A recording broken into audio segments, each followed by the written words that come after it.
நான் உனக்கு தந்ததான வாக்கு தத்தத்தை இனி செய்ய மாட்டேன். நான் சொன்னதான காரியத்தை இனி அப்படி செய்ய மாட்டேன். சகோதரிமாரே, ரட்சிக்கப்பட்ட நாட்களில் நாம் ஆண்டவர் சமூகத்தில் உண்மையாய் இருந்ததை ஆண்டவர் அறிந்தார். நாம் தேவனோடு அடுத்திருந்ததை ஆண்டவர் அறிந்தார். நம்முடைய ஜெபமும் நம்முடைய ஆராதனையும் குடும்ப ஜெபமும் நம்முடைய வேத வாசிப்பும் நம்முடைய தாழ்மையுள்ள சுபாவமும் கர்த்தர் மேல் வைத்திருந்த விசுவாசமும் வேதத்தின் படியாக நாம் வாழ்ந்து வந்ததான அனுபவமும் ஆண்டவர் அன்னைக்கு அறிந்திருந்தார். அல்லேலூயா. அப்பொழுது ஆண்டவர் நமக்கு நல்ல வார்த்தைகளை கொடுத்தார்.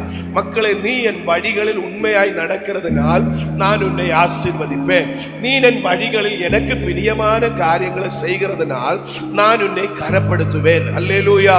என் சமூகத்தில் நீ உற்றாரை வெறுத்து குடும்பக்காரை விட்டு என்னோடு பற்றி இருக்கிறதுனால் நான் உன்னை உயர்த்துவேன் என்று சொல்லி கட்டம் கட்டமாய் கர்த்தர் நம்மை உயர்த்த தொடங்கின போது ஆண்டவர் சமூகத்தில் நாம் இருந்ததான ஒரு காலம், கர்த்தருக்கு பிடித்த ஒரு காலம், அந்த அனுபவங்களை விட்டு நாம் நமக்கு விரும்பின வழிகளில் நாம் நடக்க தொடங்கினோம். அல்லேலூயா.